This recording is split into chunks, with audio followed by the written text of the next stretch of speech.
Hey everyone, welcome to another bonus edition of Locked On Lakers. Brian Kamenetsky, Andy Kamenetsky, day 2 of free agency, and the Lakers tie up a bunch of loose ends, including D'Angelo Russell and Austin Reaves. We'll tell you about it next. You are Locked On Lakers, your daily Los Angeles Lakers podcast, part of the Locked On Podcast Network, your team every day.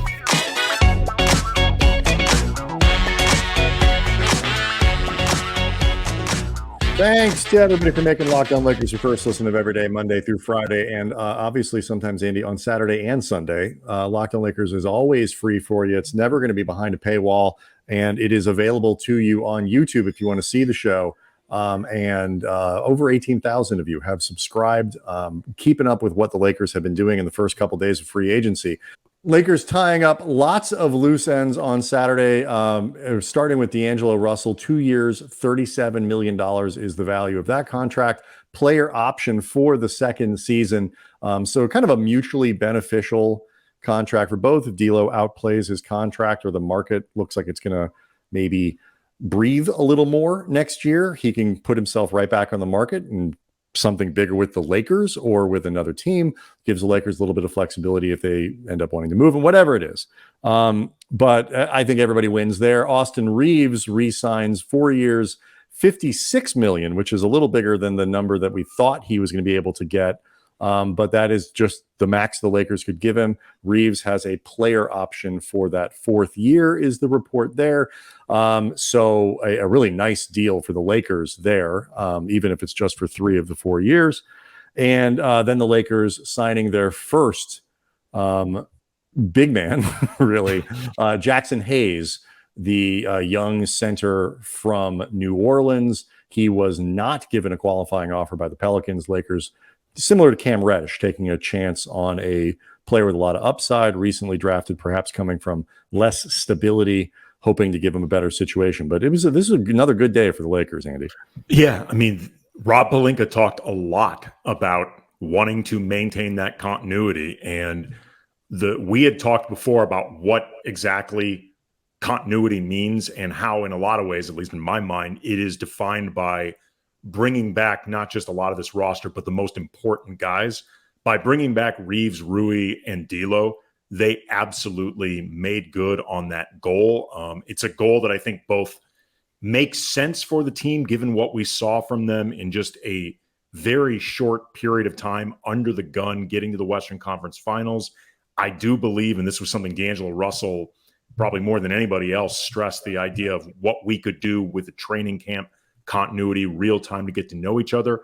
I also think, to be totally honest, this was the best realistic route. Absolutely. That's to begin with. What the alternative here was something that would have demonstrated the Lakers simply learned nothing. Yep.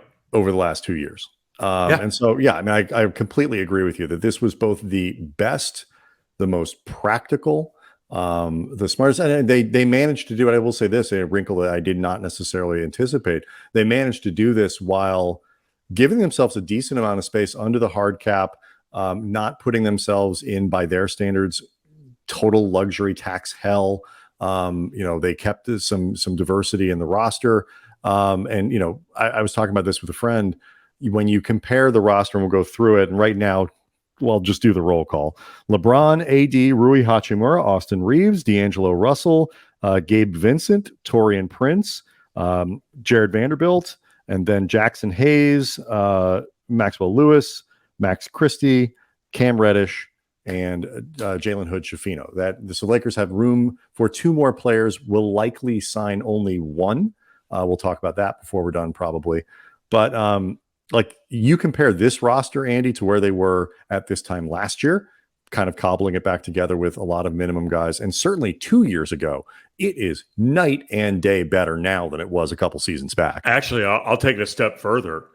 As great as the work as Rob Pelinka did, from the acquisition of Rui Hachimura up to the trade deadline, because, we both said we think this is the most impressive work Rob had done since taking over basketball ops and, having that voice in the room. I think this was actually that work he did around the deadline. I agree. I think it was more impressive even than the work he did building that championship team, because I think for Rob, this was more literal work and creativity and ingenuity, all that stuff. I think this roster, though, is better than the one the Lakers started competing with at the end of the trade deadline. Like, I actually think this roster is a little bit better than that one. Well, I think the reason is really this, essentially swapping like Beasley, for example, for Prince, where you're taking and you're balancing the roster with a guy who is, Prince is 6'7", 6'8", but a real 3-4 who can also shoot 3-pointers and stretch the floor a little bit. And he's got some of the same kinds of shortcomings as Beasley, but the match is much better. He can do more on both sides of the ball than Beasley. Like, that's absolutely true. He's a better player. If Prince's shot isn't falling, and Prince can be an inconsistent player, if nothing else, he brings some utility defensively. If Malik Beasley's shot isn't falling, he brings nothing to the table. He doesn't do anything else other than he's a specialist. So, you start to do that. I mean, I think we did a lot of Twitter conversations and a lot of conversations on the YouTube chat board.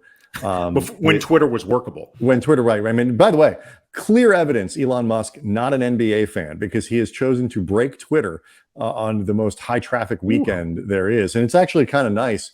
Means I can just put my phone down.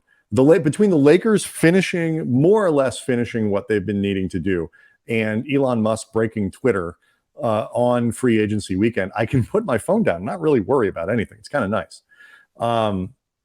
But, it's a lot of conversation about Gabe Vincent and him relative. Glad you brought this up. I want to talk a bit about Vincent, but go on. And we're gonna unpack a lot of this, into next week and through the off season. But is he better than Schroeder? Is Schroeder better than him? I think ultimately they're fairly comparable players in a lot of ways. Like, even their skill sets in some ways are pretty comparable. Their size is relatively comparable in some ways. So I see that kind of as a wash. But what I think you're right about, Andy, is the Lakers clearly didn't take a step backward. They added a little bit more balance. I like Prince a lot as a signing. The only issue, and I don't know if you want to do this after we talk about D'Lo and Reaves or before, I am not sold on the center rotation of Anthony Davis and Jaxson Hayes. They need another big, and I think that's what they'll do with that 13th or 14th roster spot. Yeah, I mean, they're going to be really limited in what they can do. The leftover money they have up to that 172 hard cap, they can't use it on anybody other than Malik Beasley. Correct. For all in terms of going over the minimum salary. Right. In terms of going over a minimum salary, like that can't be earmarked for somebody else. It's, for all intents and purposes, Malik Beasley or nobody. They're going to be left going through the veterans minimum options for big, whether that, I guess, hard on his luck, Mobamba, like the market really doesn't. I'm pretty sure that's what they're hoping, don't you think? Yeah, I'm sure it is. Or, a Bismack Biyombo, someone like that. And all of these guys, by the way, they're going to be, I have to imagine, waiting out to see if they can get better offers, because a veteran's minimum can't get any lower than a veteran's minimum. So there's no hurry for some of these other guys to try to get signed somewhere else. As far as Jaxson Hayes goes, he's a very inconsistent, extremely athletic young player with, he's shown a lot of promise. I was talking a little bit with Jake Madison, the host of Locked on Pelicans, who we may try to have on in the very near future to talk about Hayes. I don't think he would mind me sharing the stuff that he said, but he said that there was always a pattern the last couple of years with Hayes where he would begin the season in the rotation, then he'd fall out of it. Then inevitably people would get hurt in New Orleans, because people always get hurt in New Orleans. Hayes would get back into the rotation, play well. You would think that, okay, something clicked. This is the moment. Then he would inevitably start regressing, and the cycle would begin every single year. I think it's another upside bet. It's another bet on Phil Handy and what the staff can do, bringing out the best in young players. Cam Reddish for centers. Yeah. And here's the thing, though, with Hayes, I'm willing to be optimistic about it. I'm willing to look positively towards the potential upside. Again, if nothing else, he is a really athletic young player who can be a really good lob threat, that sort of thing. Good on short rolls and stuff like that. If nothing else, I am glad to see them having learned a lesson, I think, from both a couple of years ago with Malik Monk compared to the other guys they brought in on Vets Min, but also like Troy Brown Jr., Thomas Bryant, like in his own right, kind of Austin Reaves, in terms of low-cost flyers. I would rather see them take a chance on a young guy untapping something than going to the Trevor Ariza's and even Carmelo Anthony's of the world. They've clearly shifted strategies there. Right. Hoping to get the last dying breath. I think this is a better strategy. I agree with you to a point. And I will say this. I disagree, and maybe you were just being charitable, about Hayes showing a lot of potential. I don't think he has, which is why New Orleans. I think it's potential in the sense of I can see what this would be if you could somehow. Right, but he's been a very unproductive NBA player. That is true. Broadly speaking, he has not been, and he has had many opportunities. Look, strange organization, a lot going on. Players always hurt. I get it. He has not taken advantage of real opportunities through his 4 years or whatever. That is fair. And I am always suspicious of teams when they don't keep around their own young guys who don't cost a lot of money. It's not like New Orleans is, up against like serious cap hell. I mean, like they could have kept Jaxson Hayes. He is one of the, prizes of, the AD trade in terms of, they turned that number 4 pick into the 8 and the 17. Both of those guys are gone now. So they clearly didn't take advantage. Sure. I need to see it.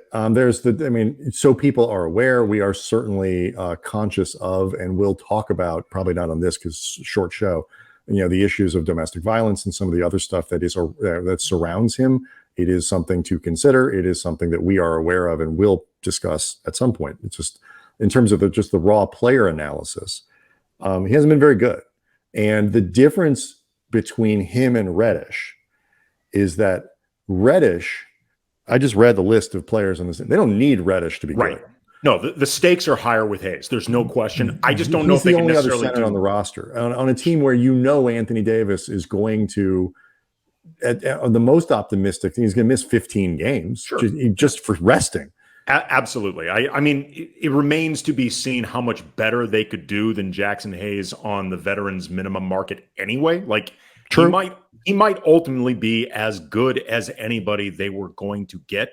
But you are correct in pointing out the stakes for Hayes are different than Reddish. And so this actually is a place where I think it would benefit them to take a guy who is more predictable in what they're going to do. Even if they're not going to be very good if you need them to start 15 games, you can predict relatively safely what they're going to do well and poorly. A person who's going to make the right defensive rotation, even if it's not. I mean, I don't know if that's Tristan Thompson. I mean, honest, but like they need a big. I think he's available. They need a big to compete with Hayes for this backup center spot, but they also need, I think, a different kind of guy, somebody who is a little bit more of a known quantity, and then ideally Hayes does some things and shows promise. And again, better structure, better organization around LeBron, around Phil Handy. It's all, I'm willing to take a shot at it, but they need one more player. Because that position matters much more than Reddish.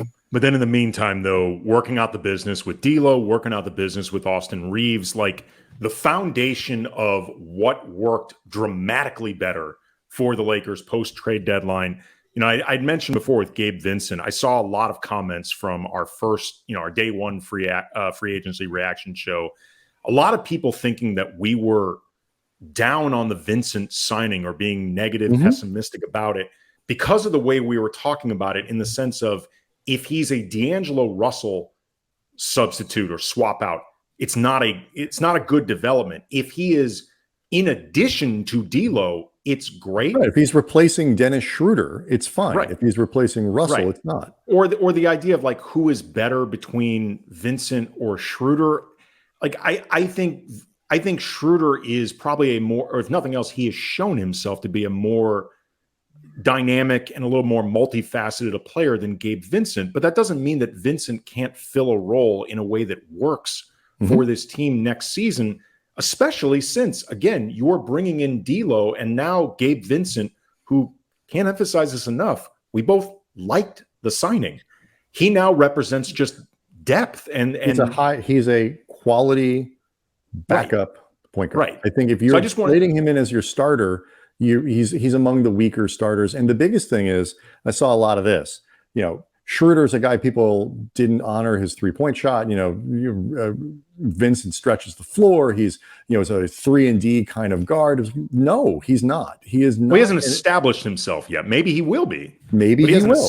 He has not established himself over the course of his career been any better, really, a 3-point shooter than Dennis Schroeder. So I mean, the spacing issues, and I feel the same thing about Rui. It's like Rui got really hot in the playoffs, but to that point with the Lakers, I think around 30% from three. He has not established himself as a consistent 82 game in and plus the playoffs over the long haul, big sample size 3-point shooter, which is why you needed to bring back D'Angelo Russell, because he is somebody who has established himself as that. You have to have him and Reeves, and you added Prince, which helps.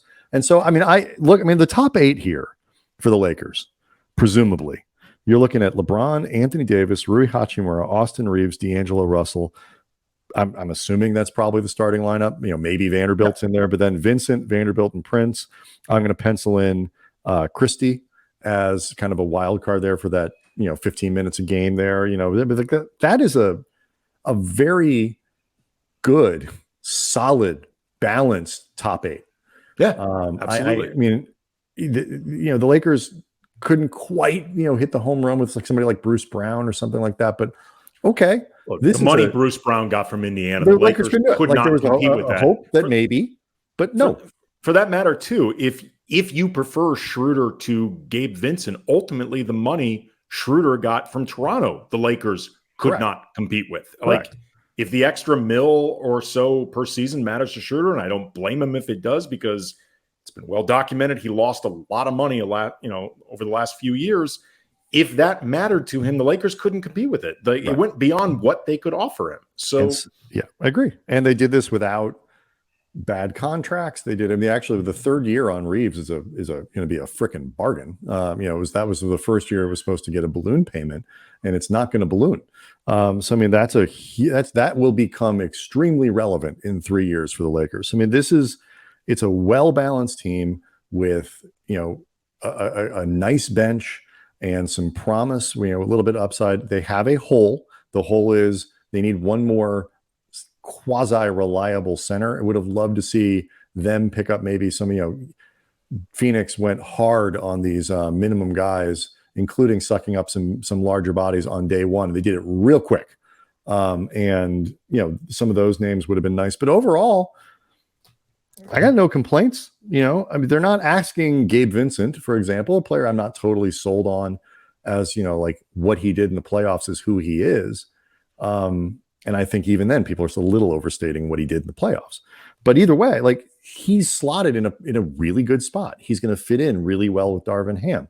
And they just have to do with Vincent what Miami did, which was they're famously good at putting guys in exactly the right role and using them properly. They're better at that than anybody, which is why I worry about signing any player from the Heat, because I always worry you're going to end up paying like a 15% you're not Miami tax or something, where you just can't quite replicate it. But I like this roster. It's a very good top 8 with potential in slots 9, 10, 11, 12 to be even better.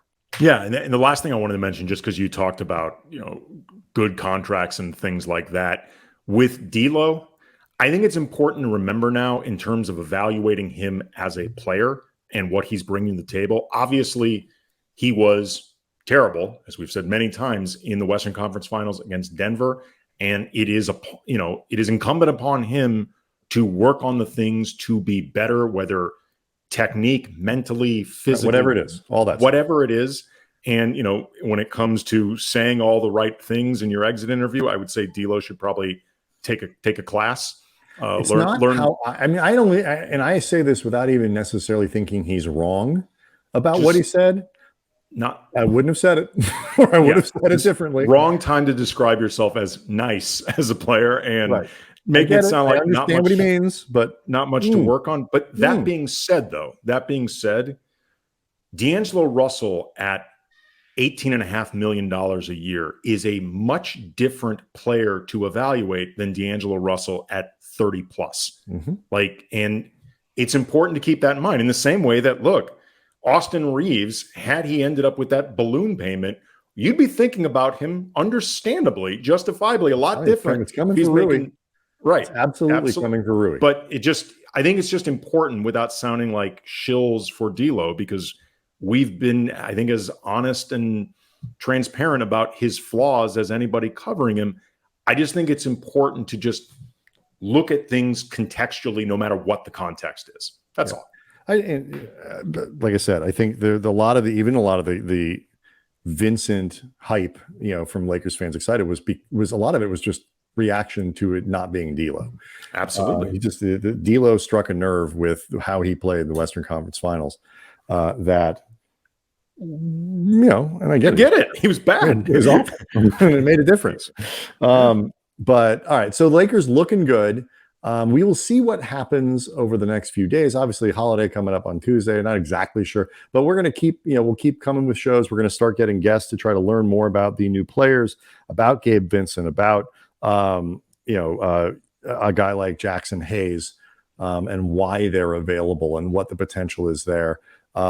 So Locked on Lakers on YouTube is where you can go to see the show and hang out, and we will get excited about all of those things. But first, Andy, we have to tell you about this.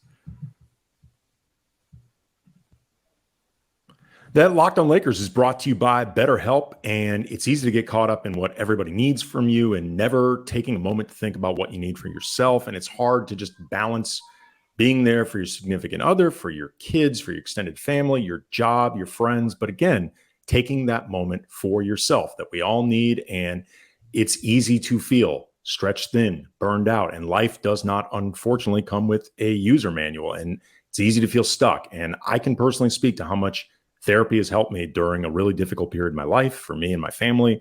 Just sitting down and talking with someone was huge. And BetterHelp has connected over 3 million people with licensed therapists. It's convenient. It's accessible anywhere. It's 100% online. There's no waiting room. There's no traffic.